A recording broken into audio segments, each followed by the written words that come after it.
Bonjour mes amis leaders, c'est Rachel Degg, formatrice en leadership, spécialiste en potentiel humain et coach de courage. Bonjour et bienvenue à cette série de vidéos avec le thème pour le mois de l'attitude. Ici, je partage avec vous sagesse, si j'en ai, des conseils, perspectives de qu'est-ce qui fonctionne pour moi et qui sait peut-être que mon vécu sera un nouveau point de départ pour vous. À cette date, nous avons discuté différentes perspectives de l'attitude, notre attitude externe, interne et autres. J'en avais beaucoup à dire.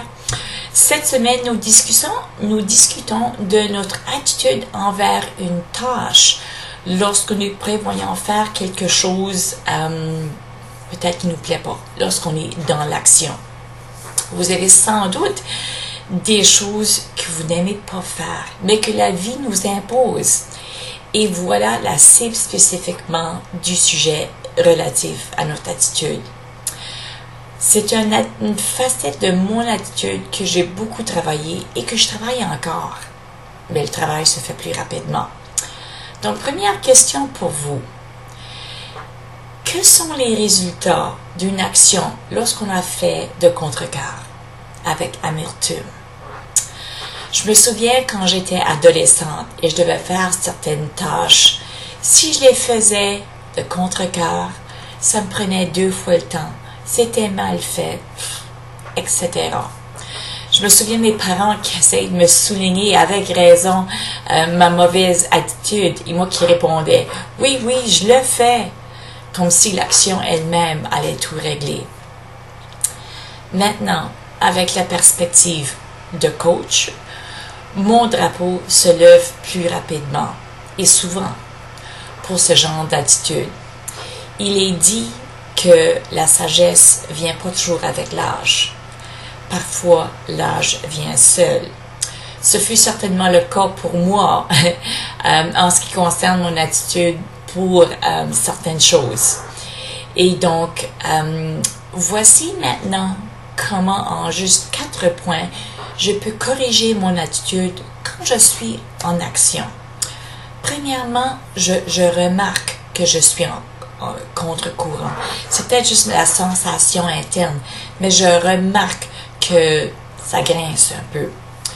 Deuxièmement, je m'arrête et je pense, comment est-ce que je pourrais faire ceci de façon plus facile, plus plaisante, quelque chose? Est-ce que je peux trouver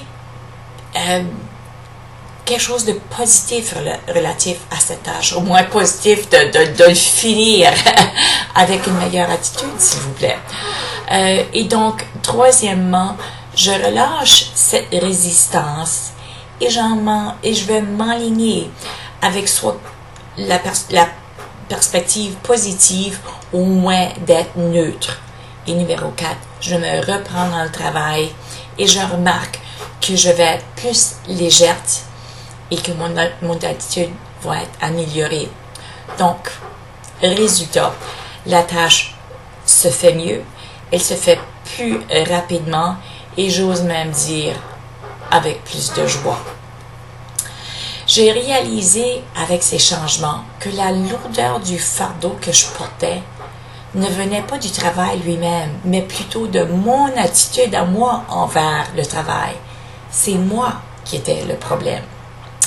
Donc, comme défi cette semaine, je vous propose de prendre conscience de où vous avez une mauvaise attitude quand vous êtes en action et que vous faites ce que vous pouvez au moment que vous puissiez faire, le changer pour que dans le moment même, vous puissiez changer et puis réagir mieux. Donc, remarquez la différence ensuite pour voir le avant puis après. Puis partagez-moi vos commentaires. J'aimerais bien entendre qu'est-ce que vous avez remarqué. Donc, la semaine prochaine, c'est un nouveau mois, un nouveau thème. Puisqu'on est en novembre, je vous propose le sujet de l'étirement. L'étirement vers l'accomplissement de nos buts de fin d'année. Soyez de la partie. J'espère que cette vidéo ici vous a plu. Je vous invite à partager vos commentaires, de cliquer j'aime et de partager. Comme toujours, je vous souhaite bon leadership de soi, bon courage et encore mieux, une bonne attitude. Salut!